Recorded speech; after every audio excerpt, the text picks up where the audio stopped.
Hi witches, welcome back to the channel. This is Hectario. Happy Easter, happy spring equinox, happy birthday. Shout out to my mom. It is her birthday today.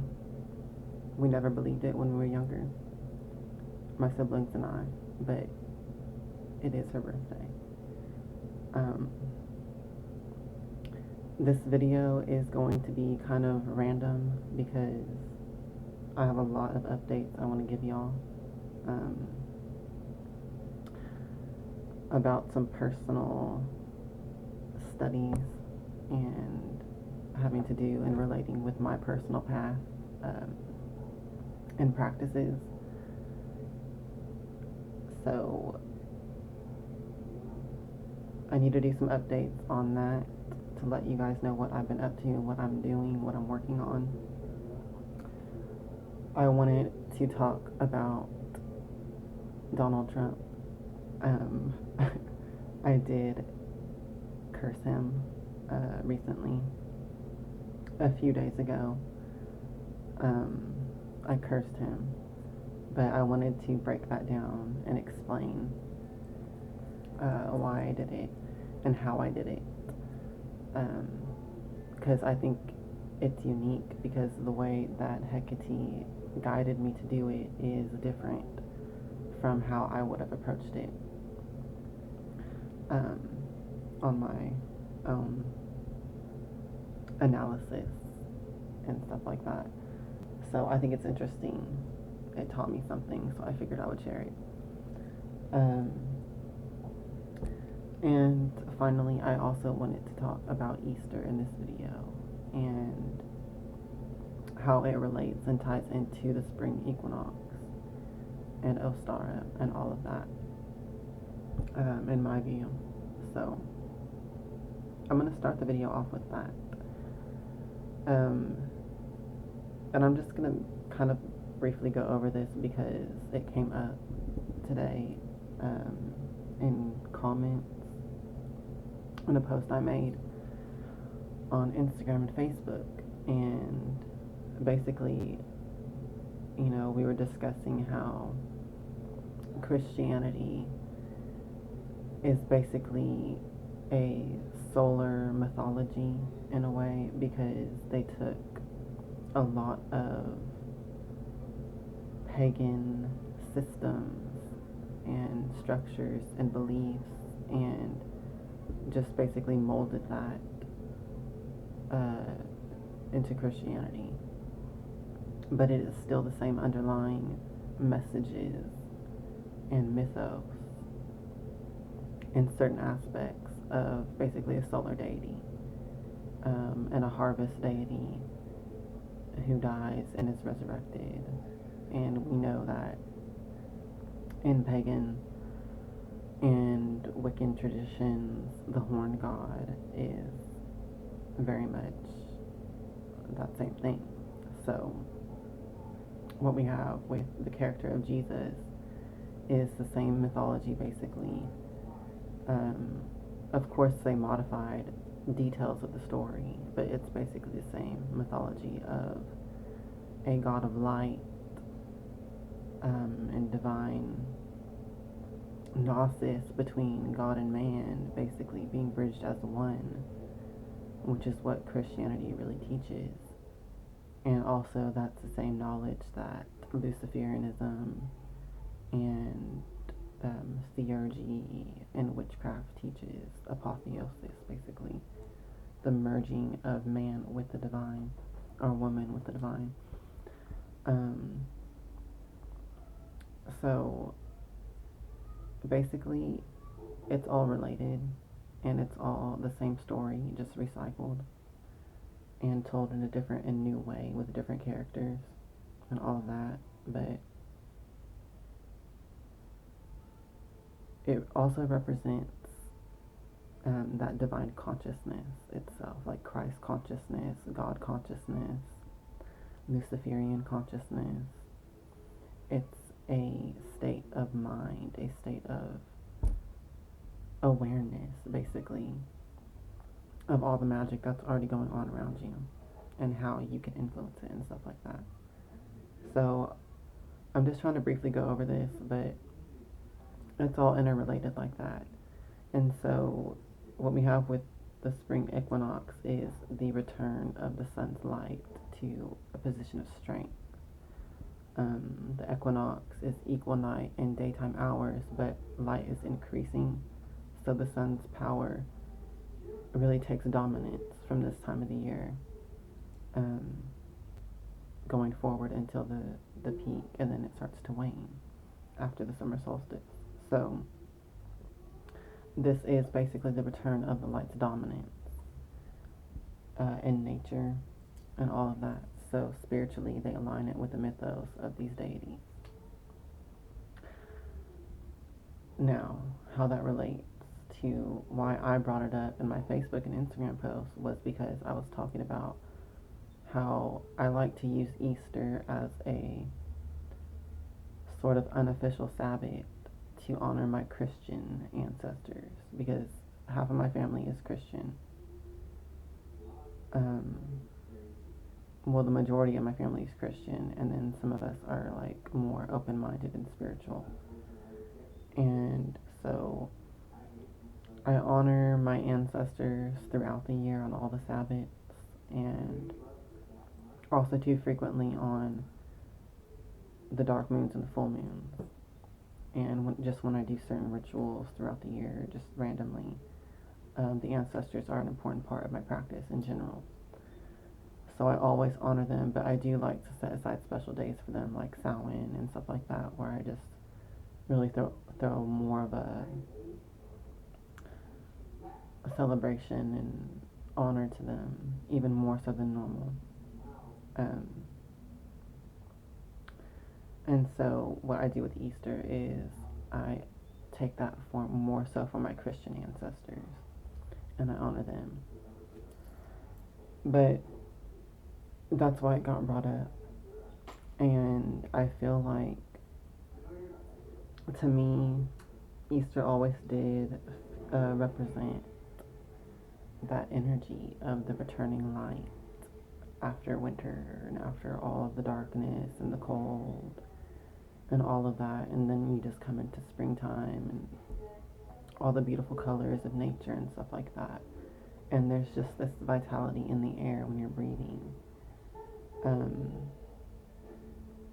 So it's just a beautiful time of year, and to me that's how they're related. So I just wanted to briefly cover that.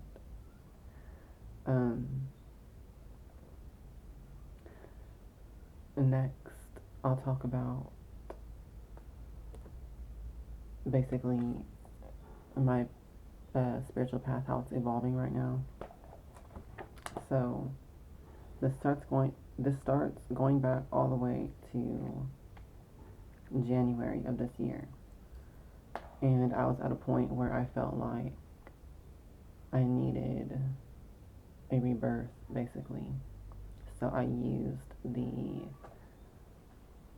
basically planned out this entire ritual, you guys, where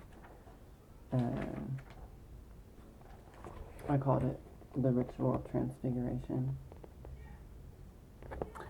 And I basically just wanted a renewal of my energies and my vitality and just everything, because I've been going through so many changes recently that I kind of felt like I lost my center and my, I needed grounding. So what I did was I created this ritual that basically would ground me at the same time as just renewing my energies and my also abilities and powers as well.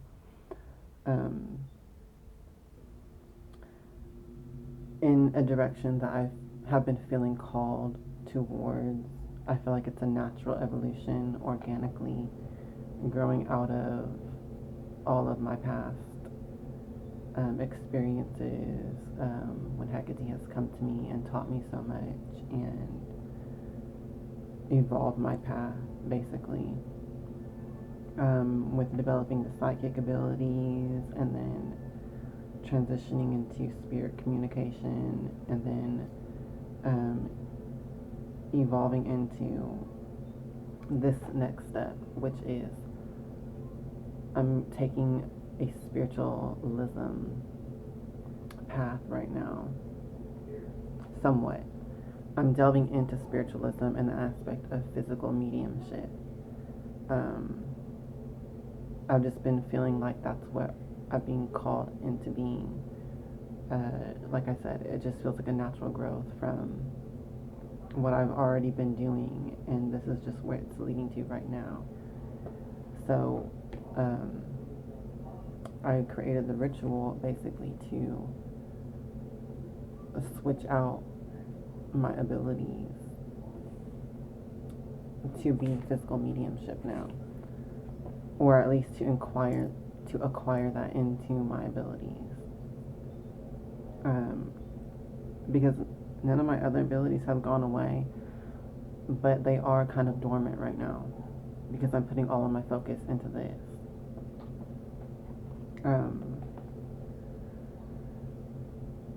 So where do I even start with this? There's so much that I had to research and study to understand all of this. So let me just quickly tell y'all what physical mediumship is. Physical mediumship is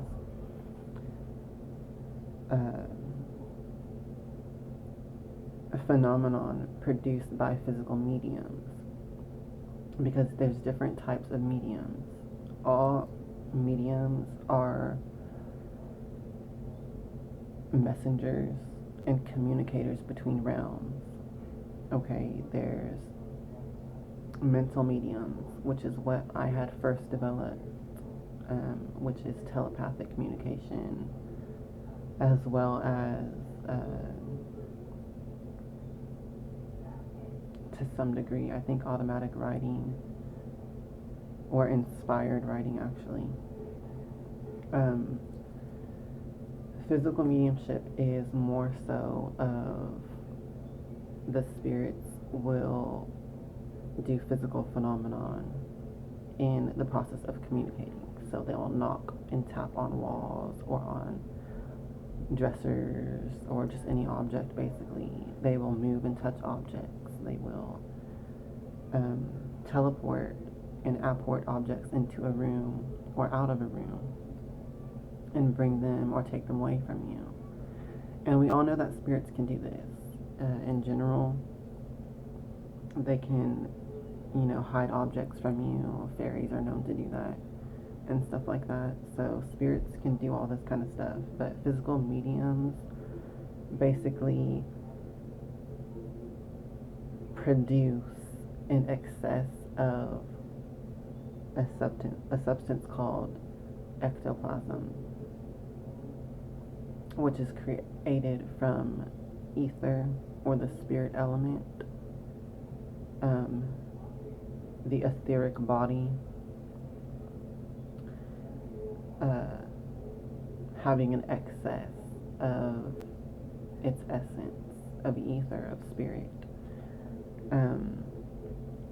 And the spirits are able to take that energy, that excess of energy, and use it to create physical phenomenon. They can produce voices, physical audible voices that everyone can all hear at the same time during a spiritualism seance and all of that. So I invite you to do your own research on this. It's very interesting, and there's lots of videos on YouTube that you can find. I really suggest looking at the YouTube channel New Thinking Aloud with psychologist Jeffrey Mishlev. That's a great channel. There's lots of great interviews there about mediumship, but also about a lot of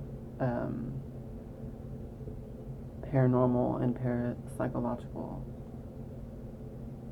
studies as well, and psychic phenomenon and all that stuff, psychokinesis and all of that.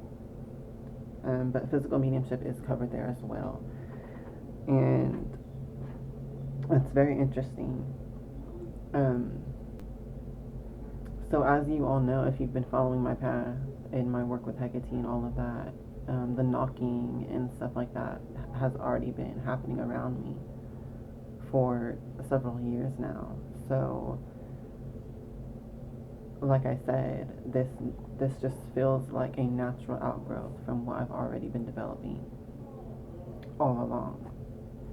So, basically, I decided to just dive into it. And that's what this ritual was all about. It was me just saying, you know what?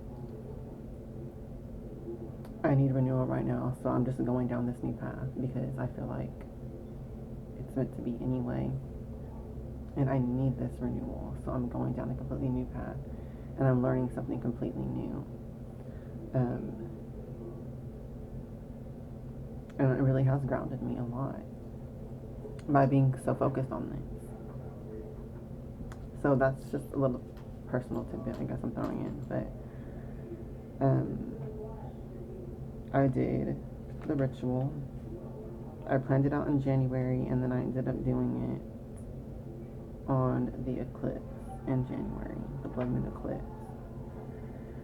So, you know, after that, I did some studies, basically, because I needed to understand how to control ether, basically, the spirit element, or, you know, more so ether, the etheric realm, the etheric body, because, you know, that's what mostly comes into play when you're working with physical mediumship. So, you need to have, well, I can't say that you do because I'm just talking about how I'm doing this. I needed to have a practical experience of feeling and sensing my own etheric body in order to control it and understand how it works and all of that. I'm very mechanical when it comes to magic and this type of stuff because I like to know how things work, and I like to break it down to the furthest that I can break it down to understand it as deeply as possible. So that's just how I am. So I basically broke down this physical mediumship stuff for my own understanding, and hopefully I can explain it to you all, and it's understandable to you all as well. But basically, I needed to understand how the etheric body works and how it feels, and, you know, how to move it and get it to do things and stuff like that, and be aware and conscious of its processes.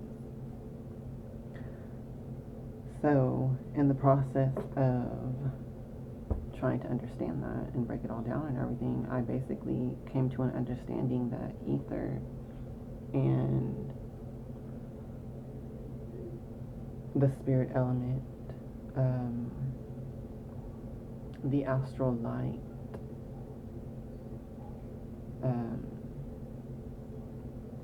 prana, life force,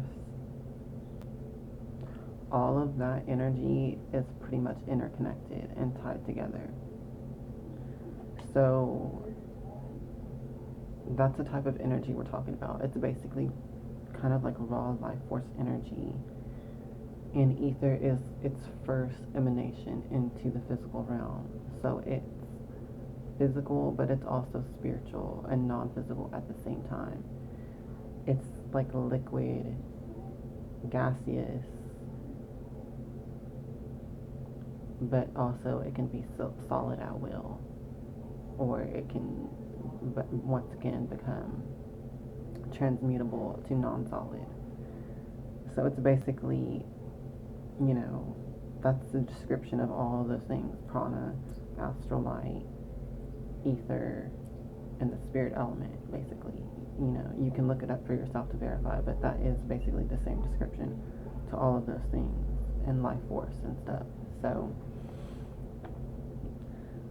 when you're talking about that kind of energy, you know, you can feel what that feels like.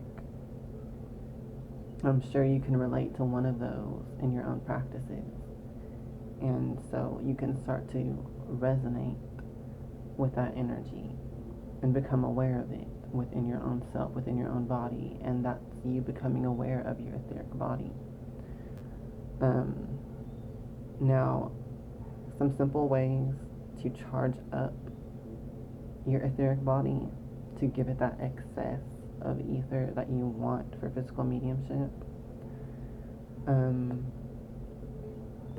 I researched and studied into that, of course, and some techniques for building up prana in your body and the raw life force.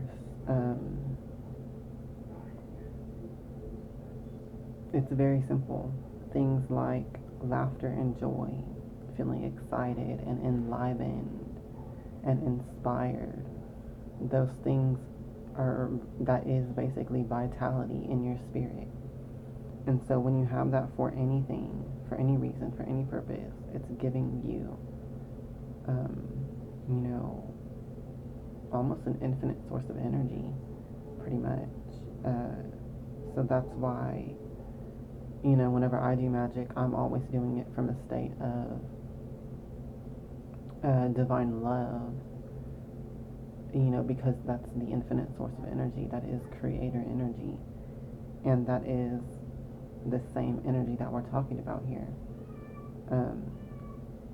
So being in that state gives you more prana, it gives you more vitality, it gives you more life force, it gives you more ether, it charges up your etheric body. Okay? Some other things as well are meditation, things like affirmations, chants, rituals that you do with this intention, that type of thing, as well as things like exercise and crafts and sports and hiking and things like that. Basically just getting out there in nature, getting grounded in the present moment by being active with your physical body, doing something with your hands, doing some kind of physical activity in any kind of a way. It grounds you in the physical moment, and it also brings you more vitality.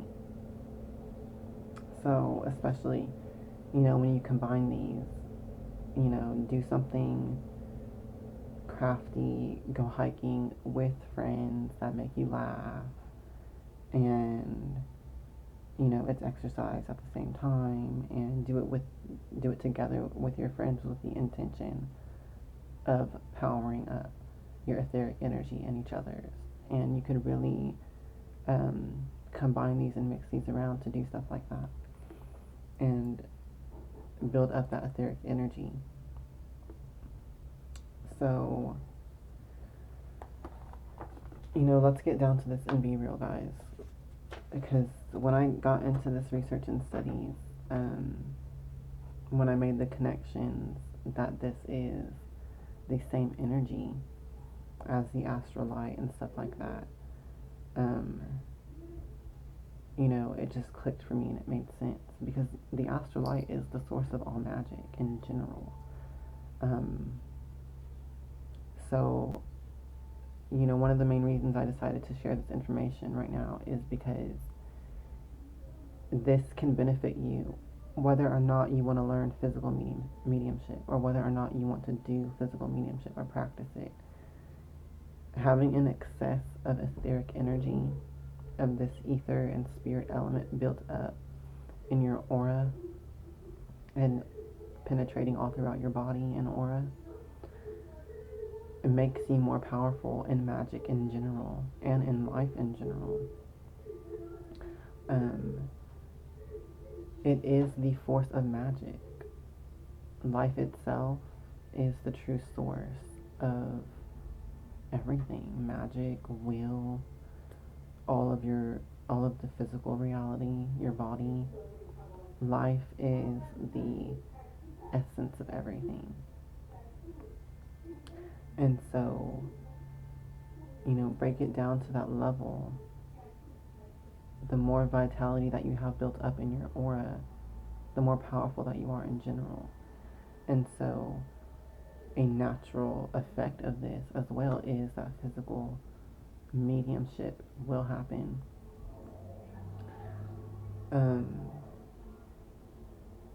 And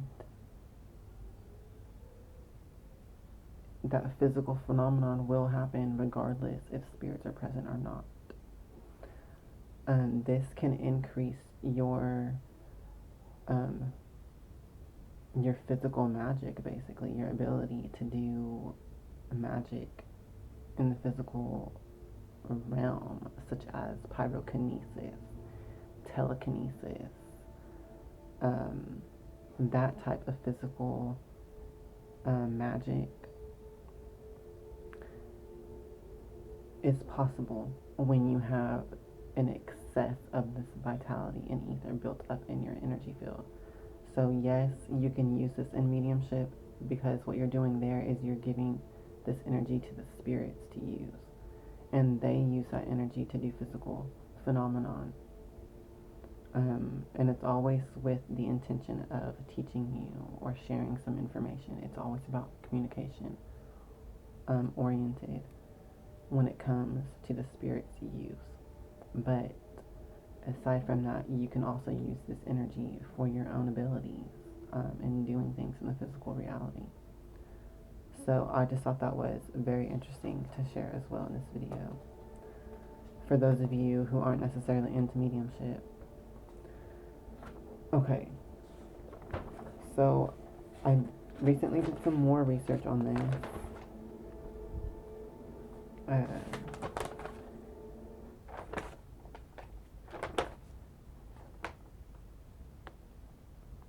Yes.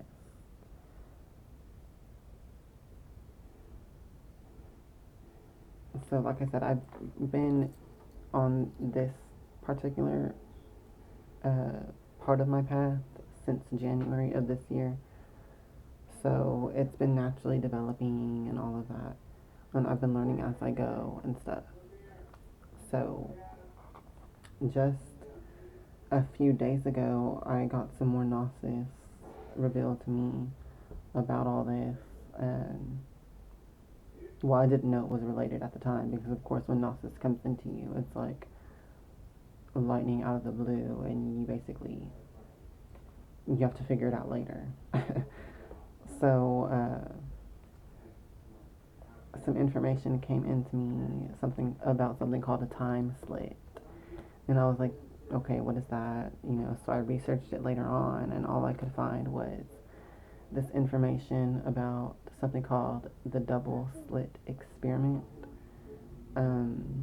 which is a science experiment using light. Basically, you could look this up and do your own research on this, the Double-slit experiment. But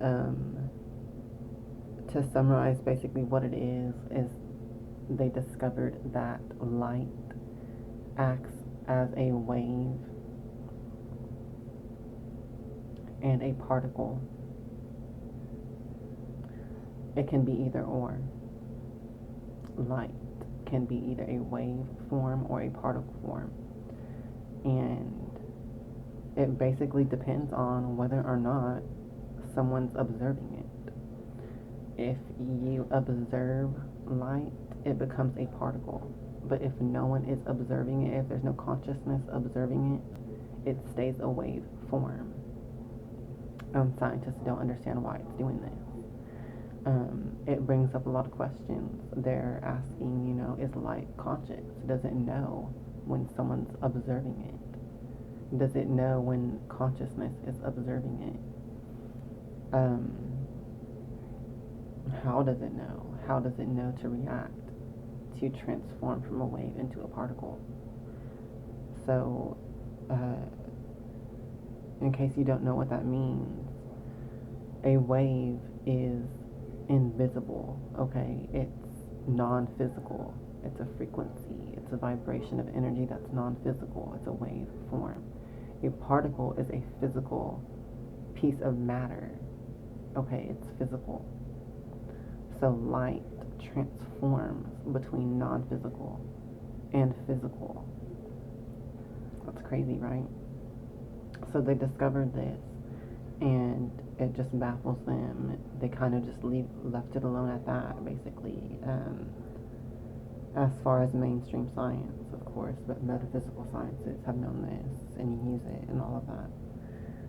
So another thing that they discovered is that any time that the observation of the light would take place, it would make it become a particle from a waveform. So let me see how I explain this right.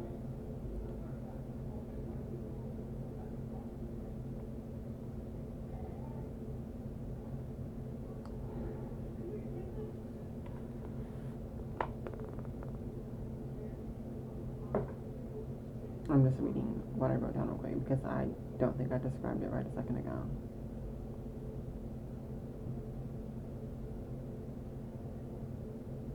Okay, yes. So they did this as a controlled experiment, right? And so during some experiments, they would have people watching, and they would have cameras and devices recording data as well. Even if it was just devices and not a human consciousness watching, the light still became a particle just because a machine was watching it and collecting data. It became a particle instead of a waveform. Okay, they also discovered that if anyone looked at, okay, so they did some experiments where no one watched, no devices recorded or anything. So the light should have stayed in its wave form. But anytime that one of the scientists would look back on that experiment to collect data from it, the light would automatically become a particle, and the data would change to show that it's a particle instead of a waveform. I'm not sure if I described that right, technically, but basically it opened up the question of time travel paradox, because basically if the light would be viewed or observed at any time in its past, present, or future, then it would show as a particle. But if it had never been viewed in the past, present, or future, it would not show as a particle. And so they basically just don't understand how the light knows to differentiate and all of that. Now, that's kind of what I researched when I researched the double-slit experiment, because I was trying to research this time slit thing that was revealed to me in Gnosis. So, like I said, y'all can do your own research on the double-slit experiment and go more in depth on it, because I'm pretty sure I did not describe it in full detail. Or right all the way. But,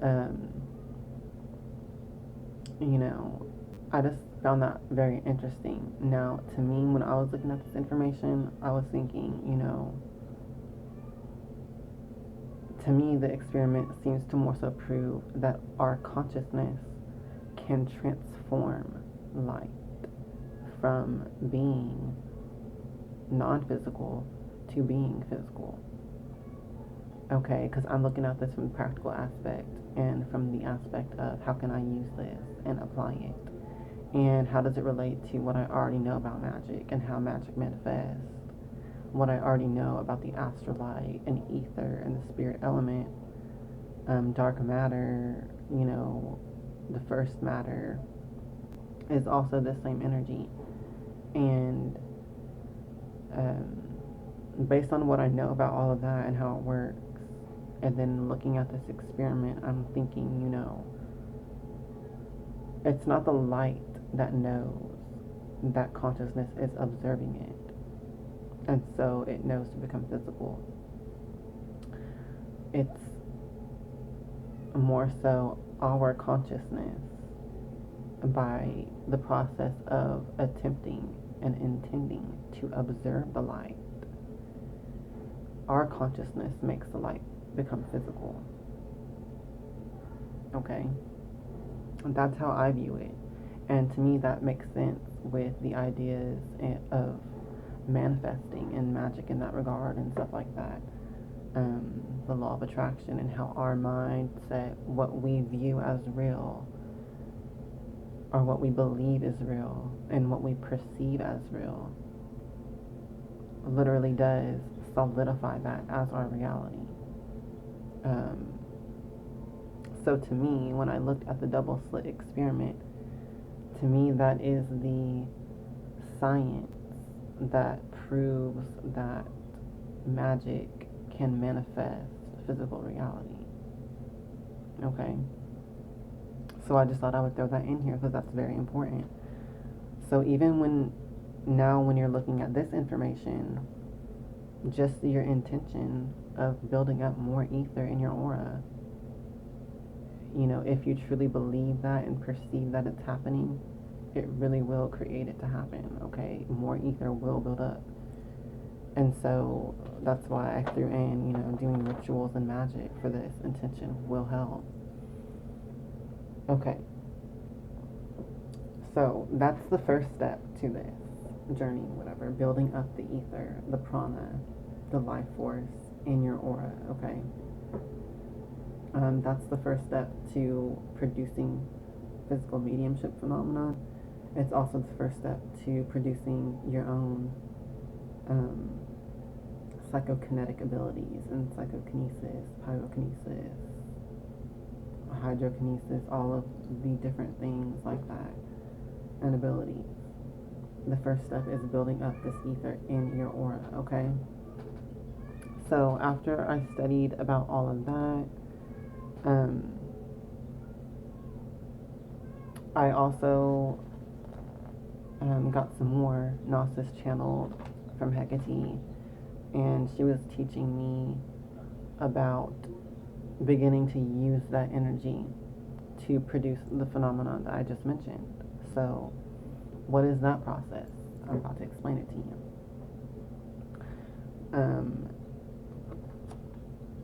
And let me just look over this so I make sure I explain it in order, because I'm very excited about all of this, guys. Yes, okay. So here's another big nugget for y'all of wisdom. This is occult knowledge. Okay. Let me light this incense first. So if you were in my Facebook teaching group that I had for a while, the Hecatean Gnostic Circle, if you are a part of that, you would know of this ritual I did a while back. It was also on a blood moon.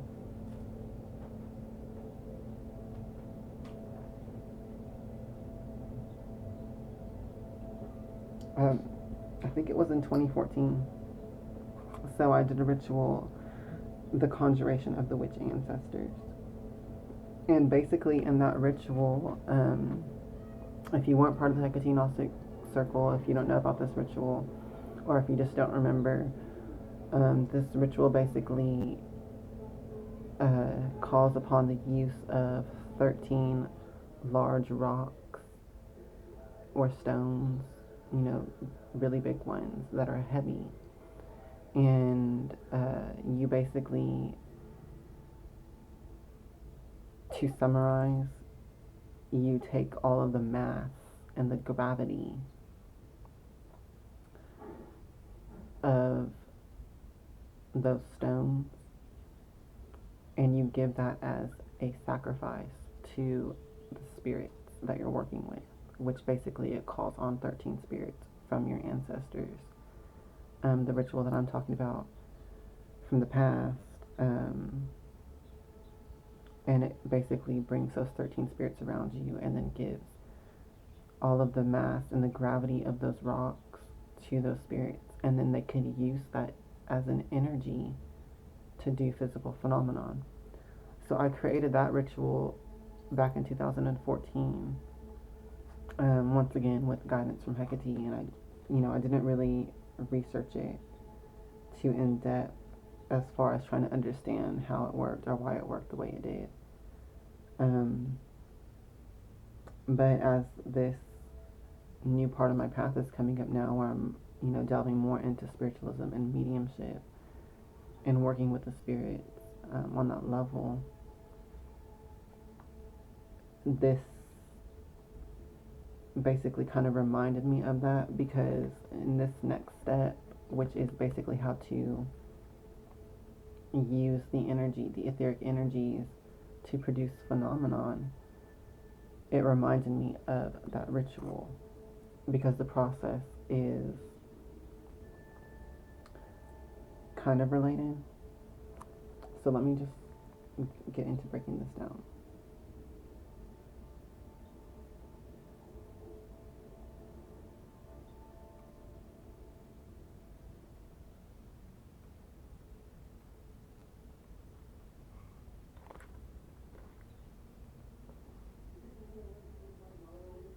So, okay.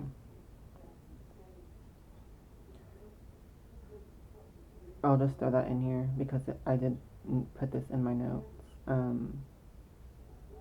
You can do this on your own. You can also sacrifice objects to the spirits that you work with, with the intention that you're giving them the ether, and also the mass and the gravity of it, because that's what they need in order to produce physical phenomenon.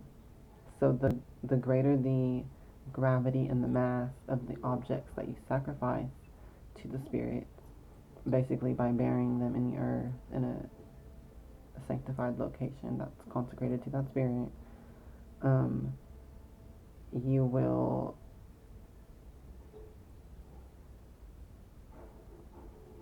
give it the greater power, basically, by giving it greater mass objects. So what the spirits do with this energy, just to kind of break that down,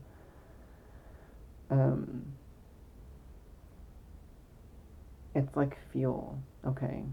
So if I gave the spirits something equal of mass and gravity to 1 cup, like this, of water or something, that's like fuel to them. They could use it all at once to do a big phenomenon, or they can use it conservatively to do small phenomenons over time. And if you keep giving them offerings before they deplete the fuel that you've already given them, then you're just adding more energy to them. So that's kind of how it works, to break it down like that. Now this is also how it works in your own aura. You can build up your ether, but it doesn't stay. When you use it, or when you let the spirits use it, it's being depleted.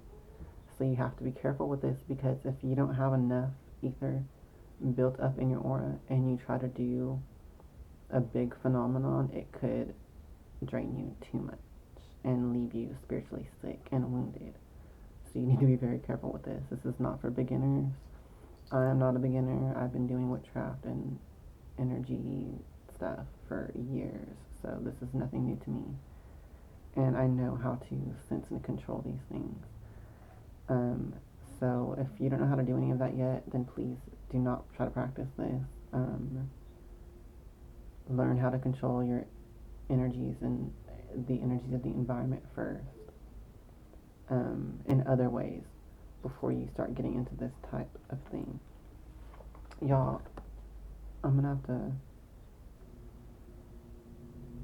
pause this for a moment and turn some lights on, because it's getting too dark in here. I'm currently obsessed with Palo Santo, you guys. I recently discovered it in my path as far as using it. I've known about it for as long as I've known about other herbs, but I've never used it or smelled it until recently, and I'm obsessed with it. It's delicious. But anyway, so, these are the steps to developing, or to my development. If you could use this in your practice, then that's great. And like I said, I think everyone can use this because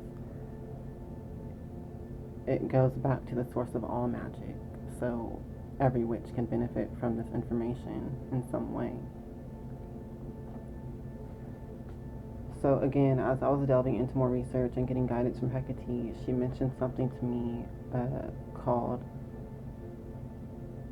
the bond of sympathies. Okay? And she mentioned that whenever she was teaching me about connecting to objects, basically, she was basically teaching me how to do the side of this that's more so pyrokinesis, telekinesis type stuff, rather than physical mediumship, working with spirits to use this energy, because I prefer to learn how to control it on my own first before I start letting spirits use this energy. So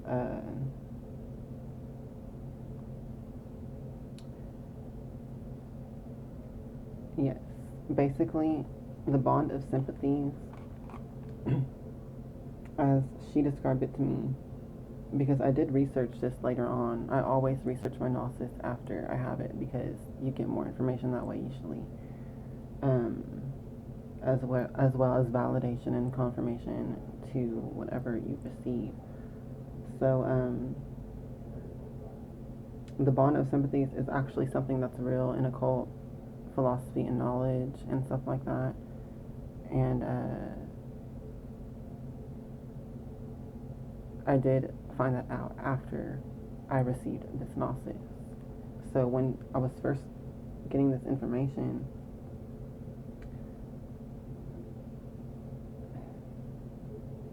hold on.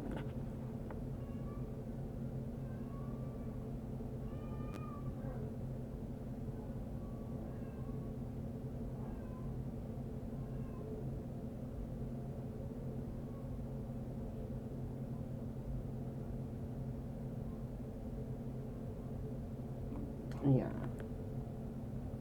I think I wrote that down, that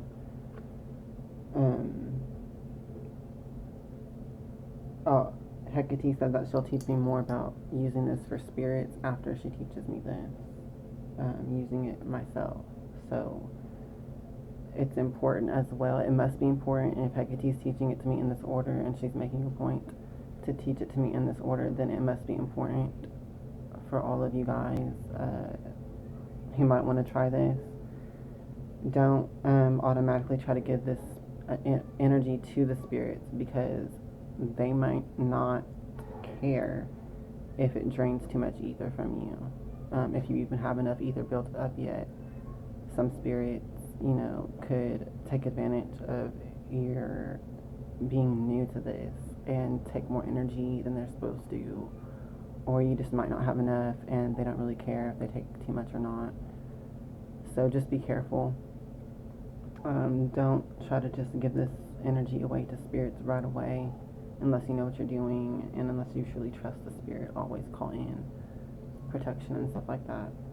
But this video is not about that, because I don't have the information to break down that aspect of it yet. So this is just basically the last thing I have for you guys is kind of the mechanics of using this energy for pyrokinesis and telekinesis and those type of things. And you're going to achieve this through the bond of sympathies. Now, the bond of sympathies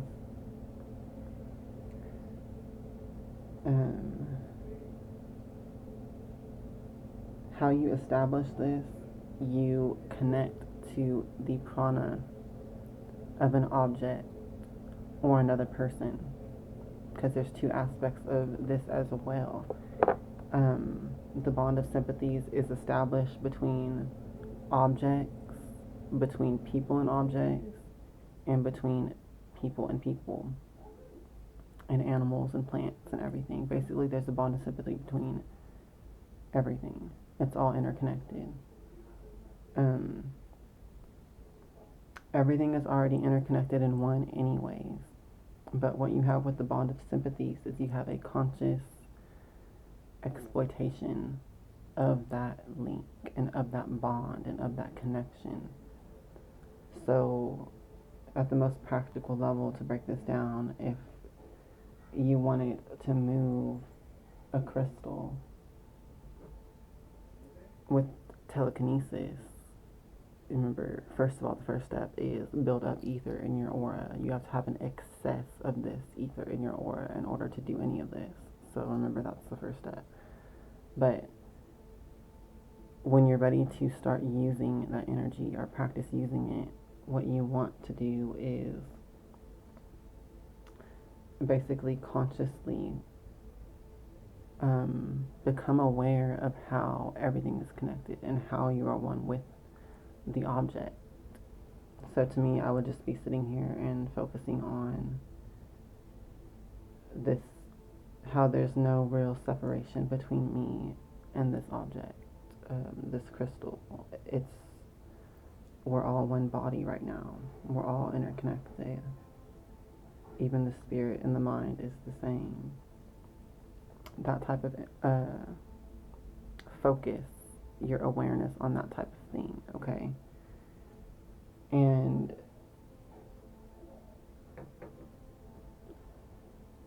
that's where your headspace needs to be. Emotionally, your emotions are very important to this work as well, and to forming the bond of sympathy, because everyone can know that we're all one. Okay, that's just knowledge. It's, it's as thin as air. It's knowledge. Okay, it's empty information. We can all know that, but to experience it, to feel its energy, to work with it, to connect with it, you have to emotionally engage and invest in it. And so you have to feel a sympathy and an empathy and a compassionate connection as well to the knowledge that you are one. So you would project the same type of loving energy to the object that you would to your best friend or your mom, someone that you love so deeply that you don't consider as separate from you in any way. That's how you need to view the object that you're connecting with, okay? And so if you're doing pyrokinesis, focus on the flame in that same way, becoming aware of the connection. Now, remember the double-slit experiment and how that's the time slit, by the way. I saw that opening above my bedroom with my third eye, of course. So it's just a random tidbit. I just wanted to show y'all the picture. But remember the double-slit experiment.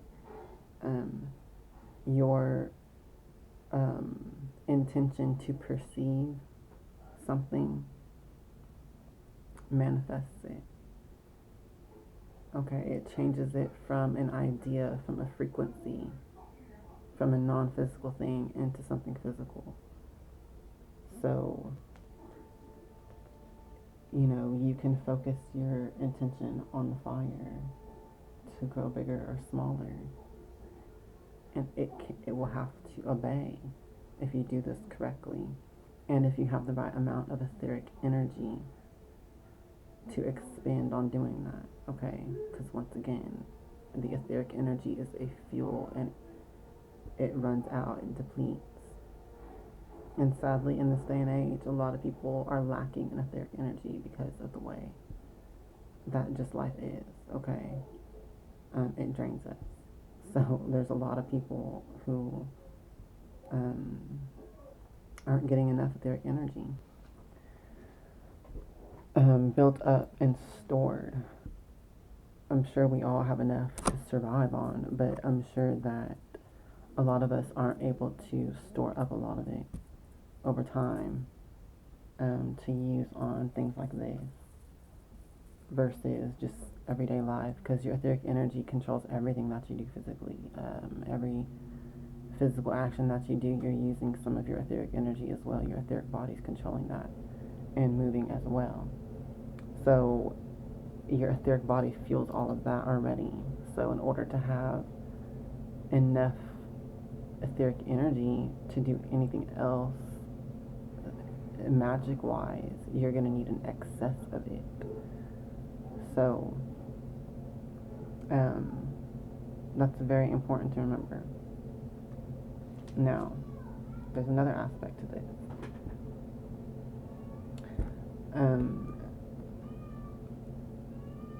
Well, just to kind of close off the last part of this that I was talking about, connect with the object in that way, and then just start to will it to do what you want.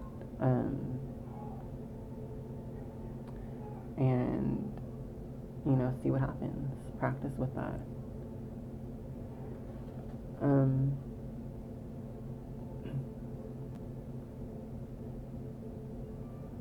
There is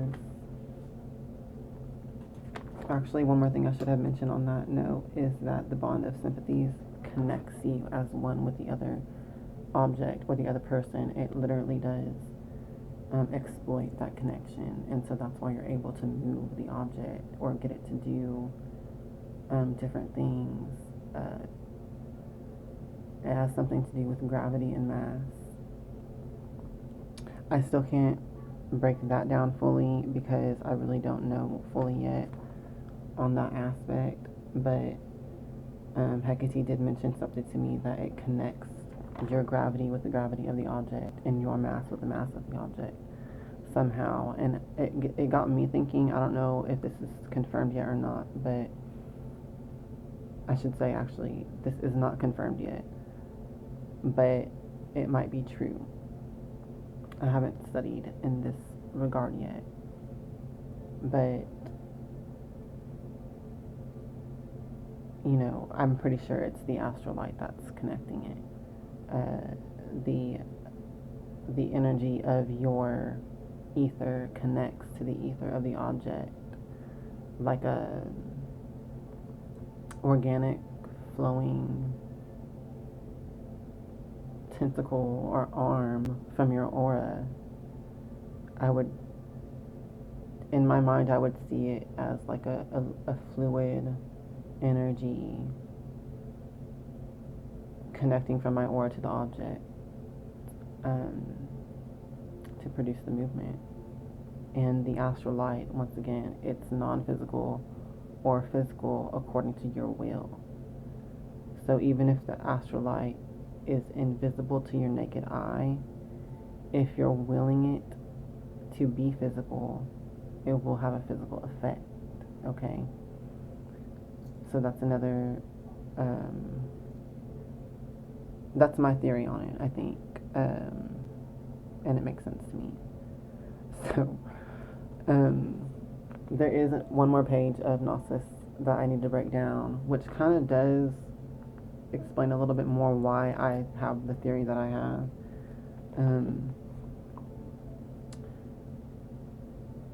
So, the astral light is called the universal fluid.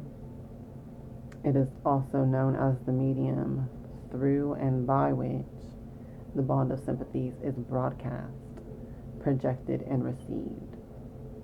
So I got this information actually, like the first half of this page is information. I googled the bond of sympathies, so once again to like verify the Gnosis and to understand more about it.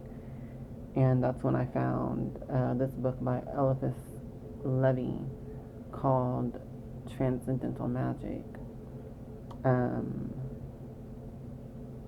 which I have never read in its entirety. I kind of read the parts about Baphomet, or the Sabbatic goat or whatever, but I wasn't really that interested at the time, because that was when I was doing research on the astral light, when Hecate had appeared to me as a golden light, and I basically perceived it as the astral light, and I researched it as that, and I came up with, links to that book, to the parts about Baphomet and how he's connected to the astral light. But I kind of stopped right there because I was more interested in understanding it in a Hecatean perspective. So I pursued other ways of understanding it. But I always did know that they were connected. Now, when I looked at the bond of sympathies, it led me directly back to that same book again. I'm actually just a little bit past the same part where it was talking about the astral light. And it was saying that it's the universal fluid, it's the medium through which the bond of sympathies is broadcast, projected, and received.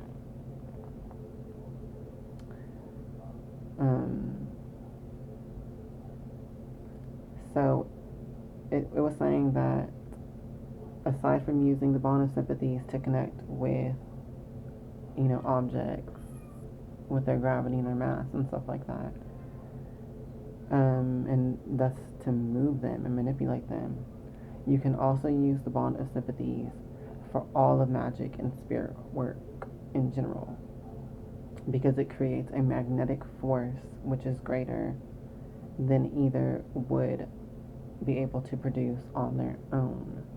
So this is another part that I thought was very interesting, and I needed to include in this video because it talks about how the group dynamic, okay?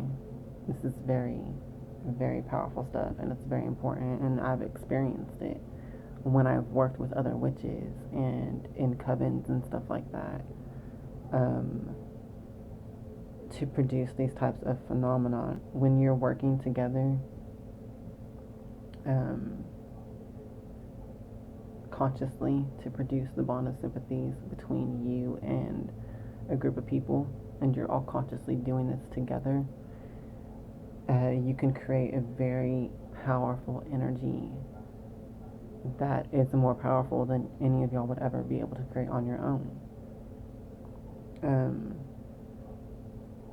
And once again, I can refer you back to my video, How to Practice Real Witchcraft in Covens, my older video, and I talked about the group mind and coven work in that video.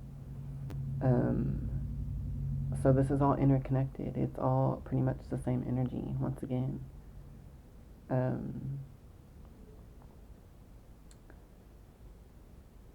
But this was the interesting part from that book. It was talking about how the bond of sympathies creates a magnetic force. In the aspect, magnetic as compelling. Okay, a compelling force, a magnetic force in that way. To compel or repel in a very strong and powerful way. When you produce the bond of sympathies, you create a magnetic force. So that's also tied into the reason why you're able to move objects and control them, through magnetism as well. Through that compelling, it's like a force of contraction, and expansion. Okay, you can view it in any of these kind of ways to kind of understand what it's saying.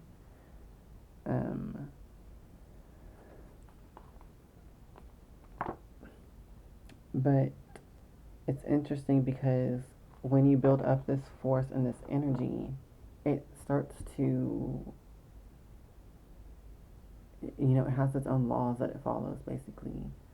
some of which you cannot even control once you have built it up so strong. For example, a lot of witches know when people harm us or when they do wrong to us, we don't even really have to do anything, but somehow, in some way, they suffer justice or karma in some way. And it's usually really quickly, and, it's fair to what they deserve. But it has nothing to do with our will and our intentions. It just happens to them. Because the energy that we have built up around us as magical practitioners has created a compelling force. So when someone opposes you or tries to harm you or, comes against you in any way, they're actually coming against that magnetic force that's already aligned to your will and your intentions. So, very powerful witches and psychics can be oblivious to people casting harm at them, because their magnetic force is so strong that it instantly repels it. So this kind of does tie in to the other topic I wanted to talk about in this video, which was cursing Donald Trump. If you remember the video I did a while back, when everyone was cursing him, when everyone was doing the Bind Donald Trump campaign, I made that video saying that I think it's stupid because famous people have this magnetism, they have this energy protecting them. They have so many people supporting them and giving them positive energy, regardless if you personally like them or not. Everyone who is famous has fans and supporters, and that's a lot of energy that's being projected to them. So once again, let's break this down. When you love somebody, you're connecting with them through the bond of sympathy. When you feel love towards somebody, you're connecting with them with the bond of sympathy, and you're actually giving them some of your energy. But it doesn't take away from you. When you give energy from love, from that creator energy, it empowers you at the same time that it's empowering the object that you're giving it to. So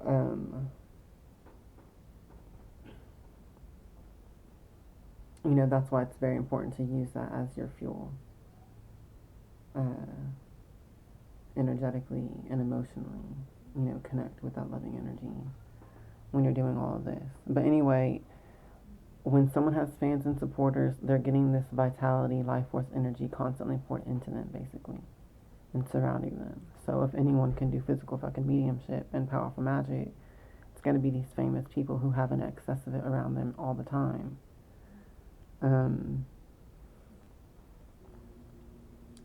So, not only are they powerful in general to do their will, but they're protected, because when someone comes against their will, they're coming against this entire huge magnetic force, okay? So it's very important to understand when you're dealing with all of this as well. So, based from that perspective, once again, you can go back and look at the video that I did on that. I think I called it Can You Bewitch Famous People or something like that.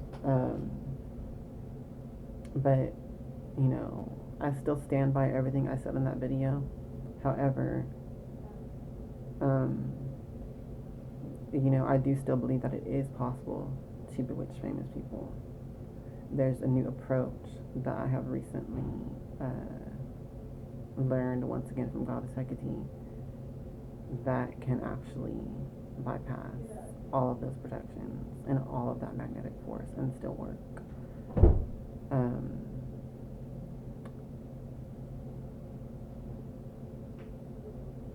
And I will talk about that right after I finish this last bit about the bond of sympathy.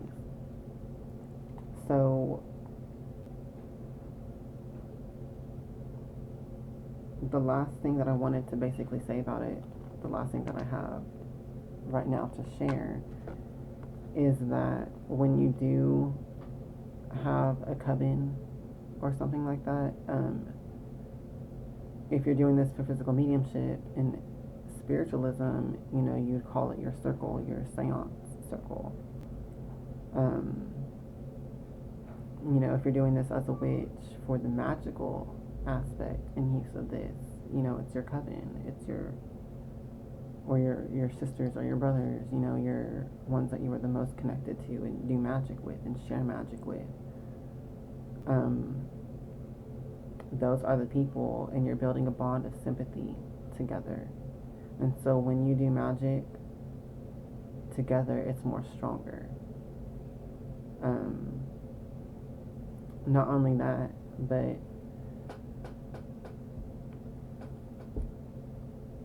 it can take on its own life form. It can take on its own life, basically. This is where you're getting into talking about creating egregores and thought forms and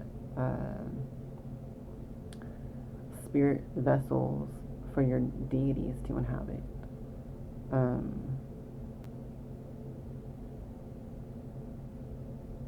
This energy, when produced in large groups,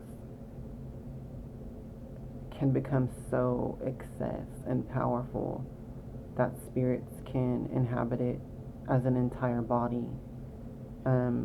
This is kind of one of the culminations of physical mediumship. One of the most powerful things that physical mediumship can do is to completely physically manifest a deceased spirit, a deceased person, or even an ascended master.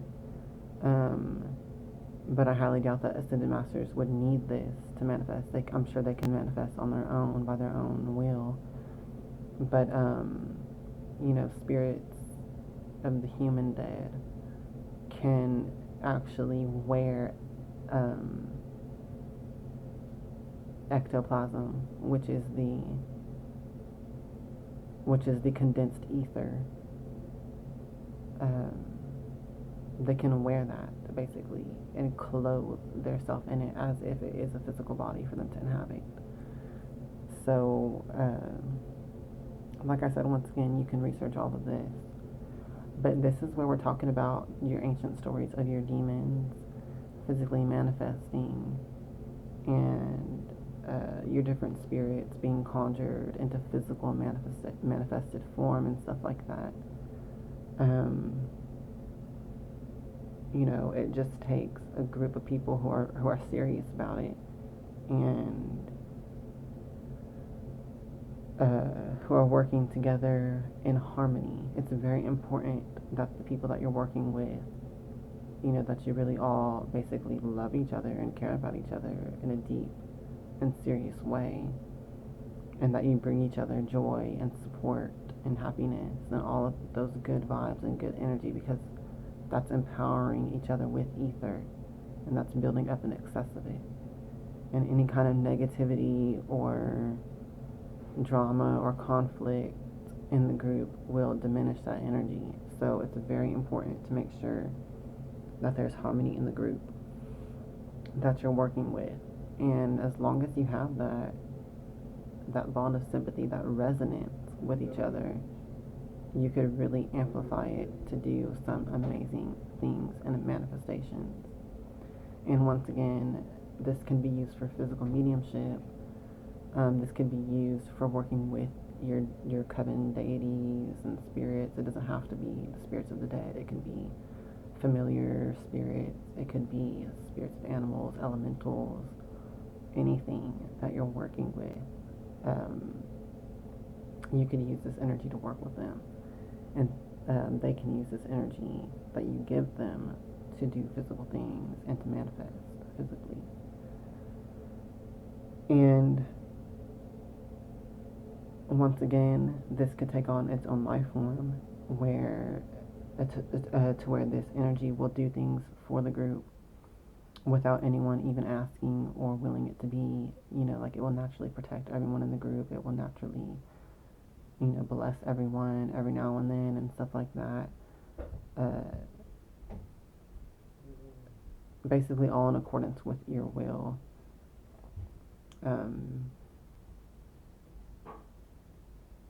So it's very important when you're getting into this level of practice to have discipline of your own thoughts and feelings. All of the time, you have to be completely in control of that, because if you are, for instance, harmed by somebody and you get angry, the energy, if you get angry and you think some mean thoughts at that person, and that's it, the energy could be so powerful that you have built up with your covenant group that, it will naturally flow along that current and actually manifest whatever it was that you felt or thought. And it's actually, particularly dangerous when it is just raw feelings, because, at least if you think a bad thought about someone, like, oh, I hope this person gets hit by a car, that's how mad I am. That's a limited manifestation. But if you're just feeling angry at someone, like, you just want them to go away type of anger, then it's not limited, and any type of manifestation can happen. Which is kind of more dangerous in that regard.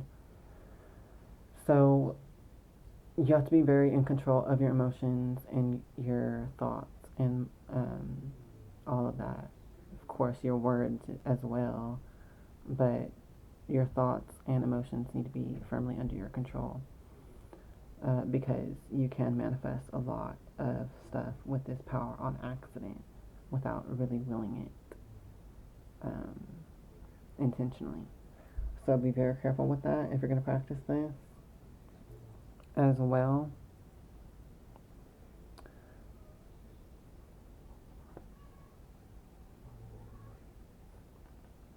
But that's basically it on that topic. Let me take a minute, pause this, and see if anything else comes to mind that I should add on to this. Okay, I will add. So in that regard, when you're building up the bond of sympathies in a group and in a coven, to where it starts to take on a life of its own and kind of just looks out for you on its own, like it becomes literally like a guardian angel or a guardian spirit that's protecting you and looking out for you, just because your own will for yourself is good. You have good intentions for yourself inherently, and so that's what the spirit and energy is going to align to.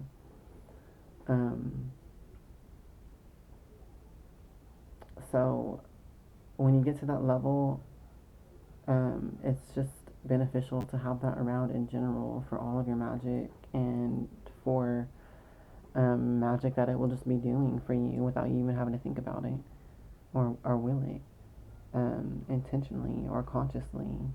Because once again, you have good intentions for yourself inherently. You don't have to consciously will it. It's just there. So it's great to have this etheric, spiritual energy just there, that magnetic force that's lined up to your true core current, your instinctual, your inherent will for the highest good. This magnetic energy will be aligned with that. But once again, your conscious emotions and thoughts and your unconscious emotions and thoughts can also control that current as well. So you want to make sure that you discipline your other thoughts and emotions that are not aligned to your true core and intentions. Okay? Hopefully that makes sense. But this does require discipline, as all things that you want to master, you have to have discipline to do it. So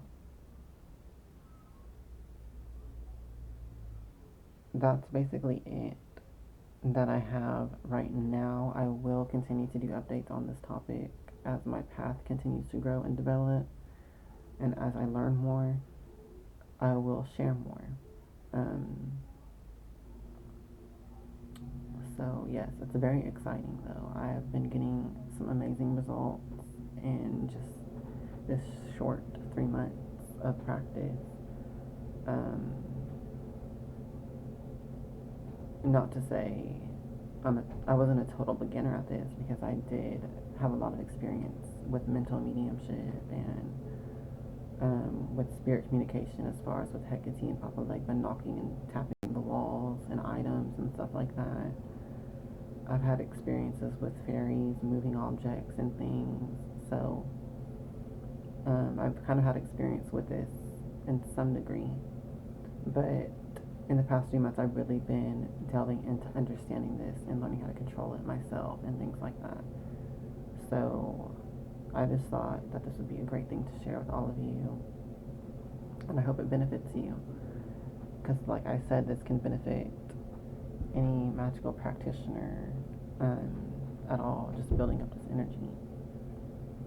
So with all of that said, that ends that topic. Let me pause this one more time, and then I'll come back and talk about how I cursed Donald Trump and why.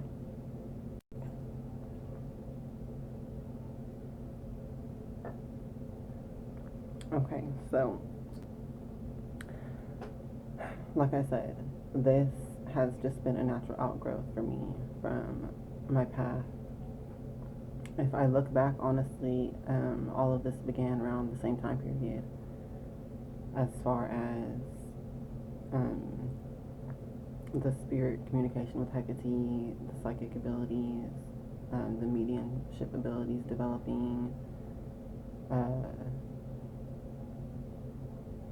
working with fairies, and just all that stuff started around the same time period, basically, and has all been developing simultaneously.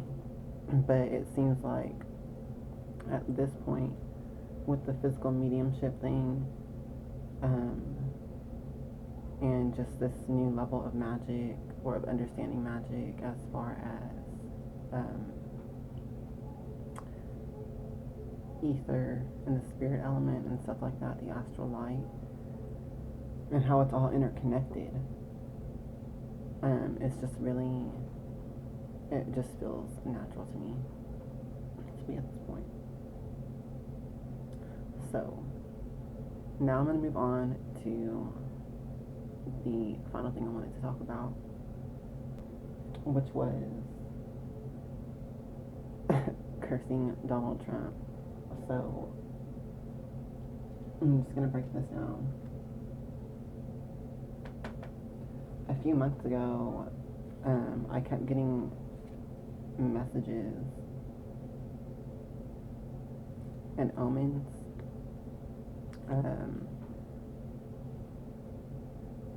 from Hecate, talking about tear the tower down, referring to Donald Trump, to his tower physically, but also, what it represents.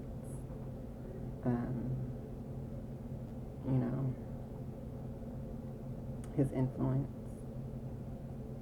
his energy, and all of that. So I kept getting messages about this, and it really culminated with 2 separate people messaging me back to back, who don't even know each other, and they both told me that they had a dream that night that there was something going down, and it was basically the same message of taking down Trump and his tearing his tower down, or something like that, along those lines. Okay. So at that point, I was like, okay, I'll pay attention to this finally, Hecate. So I finally, I took note of it finally, and was like, okay, that's something on my list now. But I just hadn't done it. So, once again, that was also about 3 months ago. So, that was around the time that I started this whole path and everything. So, now at this point, I decided to finally do it because I felt like it was time. And Hecate told me the things to use. At first, I thought that, I'm supposed to curse him or bind him or something like that.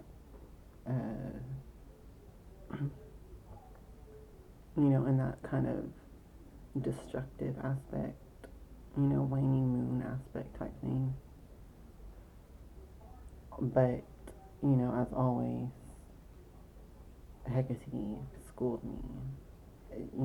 She's like, no, that's not what I want you to do. I want you to do it like this. And it kind of just blew my mind, like always, too. But, it's also amazing. It amazed me. So, she said to approach it, from a center of love. Show me these two cards, the Lovers. Oh, I dropped it. And the Tower. So I use these two cards in the spell work. And the Lovers trumping over, no pun intended, the Tower.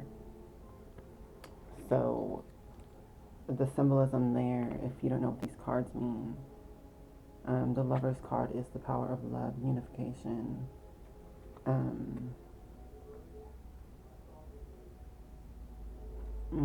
Look at the image. It's like two people coming together, and there's a greater spirit between them. I know in the symbolism of this tarot deck, that's something else. That's an angel and all of that, because the specific symbolism of this deck. But it's the same message. It's the same type of communication going on here. When you come together, there's a greater power born between you than either of you could produce by yourself. Okay? Because coming together consciously produces a magnetic force. It produces that spiritual energy that looks out for you and takes on its life force. From the will that you two or more, whoever's in your group, have created. You've created something. You've created a new thought form, a new will that's manifesting in the physical plane through you. So it takes on its own life, okay? So this is the card of union. I just feel like I've been talking a lot in this video. It's kind of long. But, this is the union of that energy, okay? And it's through love that it becomes the strongest. And the Tower card is the card of the ego being struck down, the false beliefs and mindsets and ideas and people being struck down and destroyed, being humbled.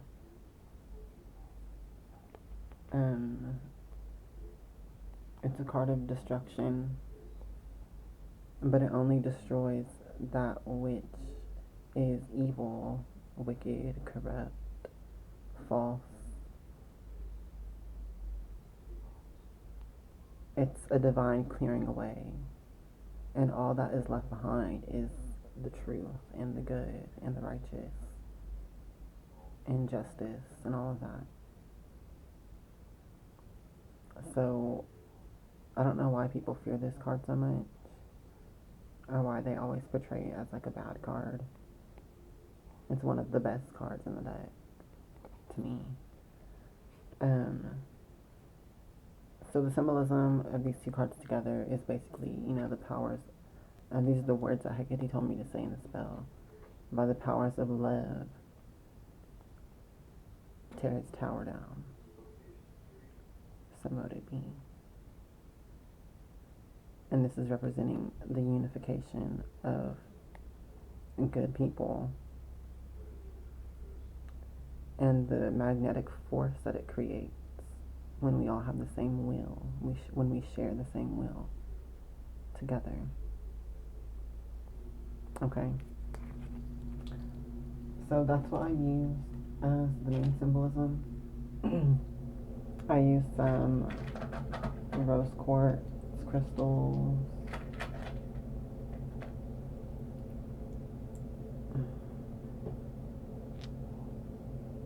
This is terrible lighting angle, but I used rose quartz, amethyst, and then I also used a selenite and quartz.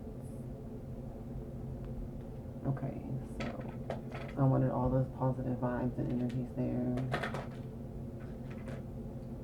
I offered some flowers, some lavender and rosemary, and just scattered all around this ritual area. And I used a bloodstone to just add more strength and energy as far as physical manifestation of these energies, spiritual energies and intentions. I used my evil eye necklace wrapped around this amazing candelabra that I got from a friend. I'll show y'all. That's like the back of it. I have my evil eye necklace wrapped around it though, for the curse, to represent, you know, deflecting the evil wheel and all of that.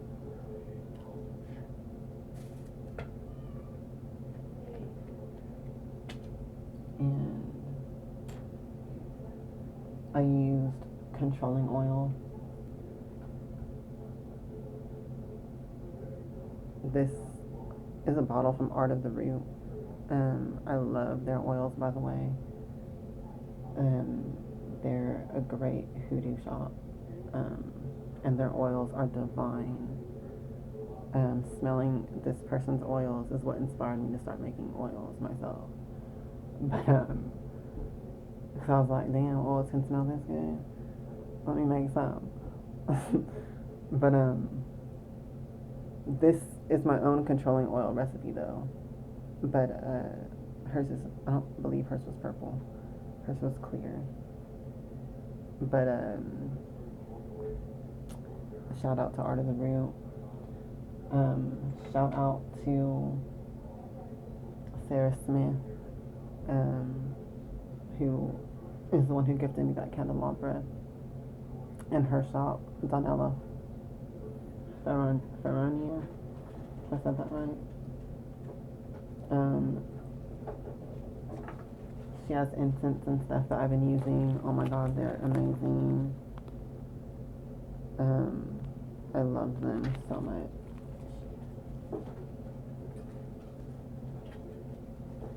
And they make different incenses, handmade, and soaps and different things for magic.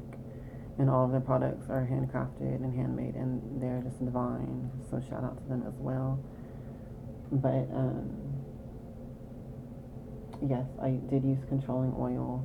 So I basically mixed these energies to be sort of like love energy with the rose quartz and the herbs and the lover's card.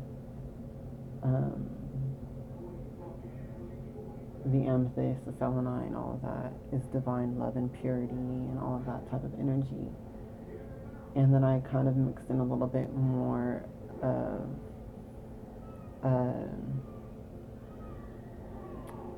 domineering energy with the controlling oil and the bloodstone, the tower card, and the evil eye necklace talismans. So I just blended these energies together, and I've never done a spell like this before. So when Hecate told me to do it in this way, or advised me to do it in this way, I just thought it was really interesting and cool and unique, and it felt amazing to do it in that way. So to the point of telling you that, or whatever, how that relates to this, or how that relates to, as well, to the past video that I made about casting spells on famous people, because it made me think about how many people during this, the recent, well, not too recent, but the past campaign to bind Donald Trump or whatever, or to curse him, how many witches and practitioners did that out of a emotional state of anger or fear or hate, or, just from a destructive, type of mindset, like my initial impression was when Hecate told me to do this. I assumed she meant to do it in a curse format. But, in all of the emotional state that entails, and the type of thoughts and thinking that entails, it's a very peculiar type of energy that's negative oriented. And I wonder how many witches did their spells from that type of intention, because that type of intention, doing a spell against a famous person, like I said, I don't think it would work, because they're coming up a greater magnetic force. Because, unfortunately, Donald Trump probably has a multitude more supporters giving him energy, supporting his magnetic current going in that direction that he's going in. He has so many supporters giving energy to that, versus how many witches sending a negative thought form to him during these binding campaigns. Okay? So they're coming against a force, so they're clashing, and unfortunately, like I said, Donald Trump has more supporters, so his magnetic current, that's, once again, these currents, they take on a life of their own, so he doesn't even have to consciously be aware of any of this. It just does it. It'll protect him, and it might even harm the people who are trying to bind him, because they're opposing that current, and that current's going to proceed even if it bombards through opposing wills. If the opposing will does not match it or overpower it, then it's going to overpower it. So that's just how these things work. So with this approach that I use, that Hecate taught me, the approach was not a negative one. It was one of approach from love. So it is still a vitalizing, life-giving, positive, vitalizing energy that I'm projecting in this format, in this approach. It is an energy of love overcoming evil. It is an energy of love overcoming, anything false. Anything that's not love is not real. It's all different levels of illusion and, etc. Ego and all of that, which is all illusions at the core. So it's all false. Only love is real. So coming at it from the angle of anger and hate, I would feel and believe that that's useless and might even cause you harm. But coming at it from an angle of love might actually have an effect. So that's how I did mine, and I do honestly expect to see results. Every time that I've ever done a spell that Hecate has directed me to do, I always have seen results. Exactly what the outcome was intended to be. So we will see what happens here. But like I said, the intention with this was that the powers of love, united through many people, through many good people, will come against him and what he represents and overcome him.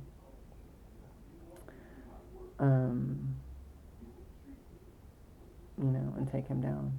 So, even if that just means humbling him and getting him to change his behavior, that's still a victory in my book. But we will see what happens. I don't expect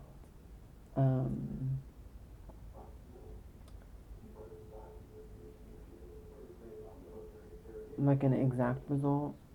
I don't limit the magic, but I do expect a result that does what it's supposed to do. However it manifests, I don't care. It can manifest however it wants. But I do expect it to manifest and do its thing. So, that's how I always do with these spells. So, rather I should say that's how I always do with spells in general. But once again, this is the first time I've done a spell with this approach to this type of situation.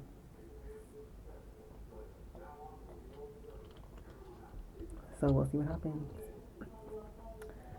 But that's basically it for this video. This is like the longest video I've made in forever, y'all. I'm sorry. If you bear with me for this long, thank you.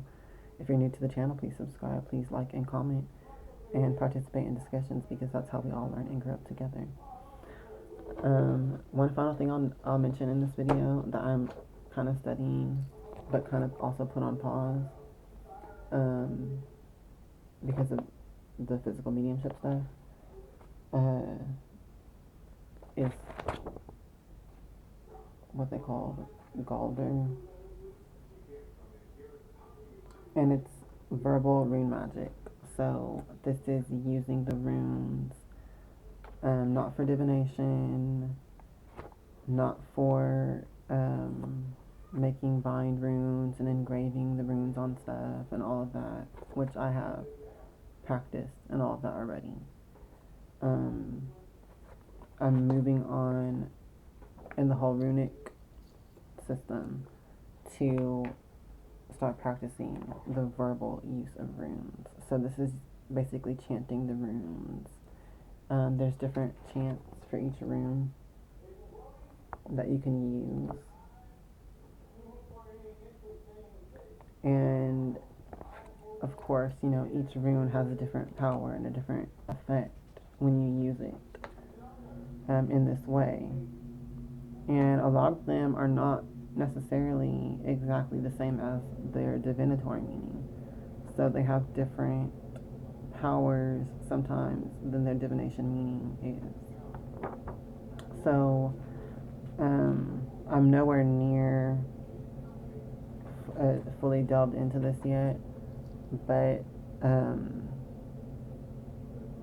I do think it kind of fits in once again with all this other stuff, because with physical mediumship, one of the ways to build up ether in your aura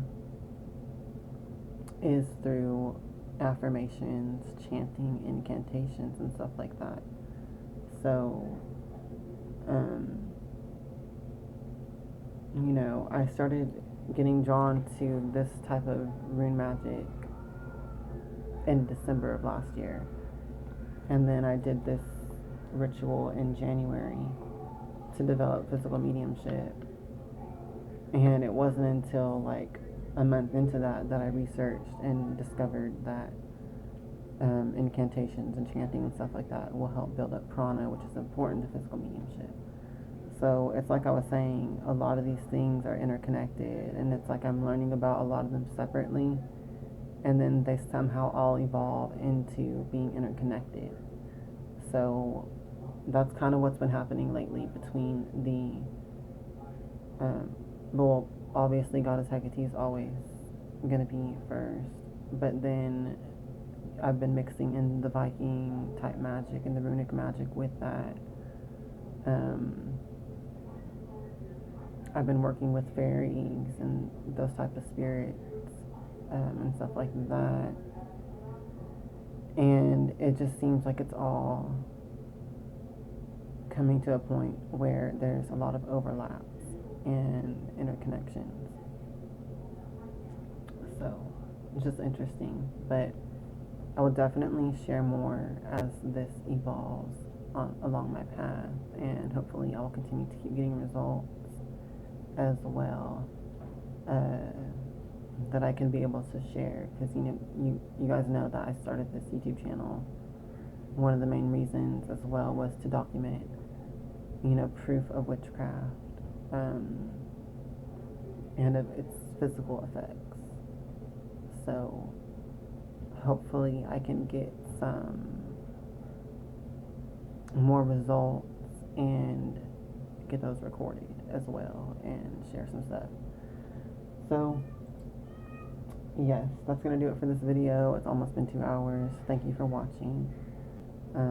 Thank you all for being patient with me with uploading videos and the readings and all of that. I have just been going through a lot of changes and stuff, but things are stabilizing slowly.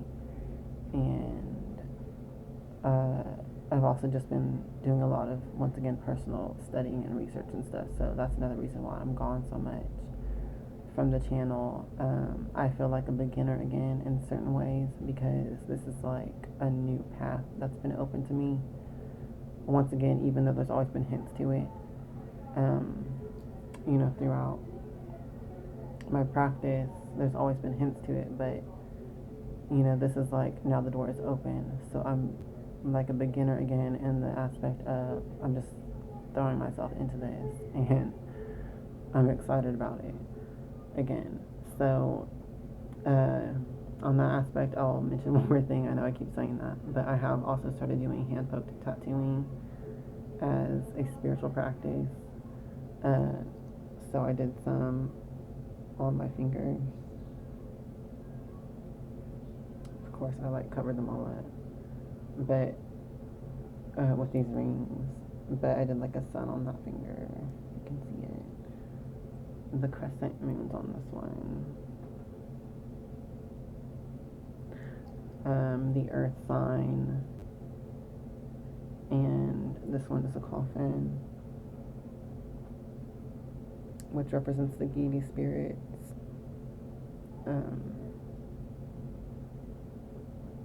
From voodoo.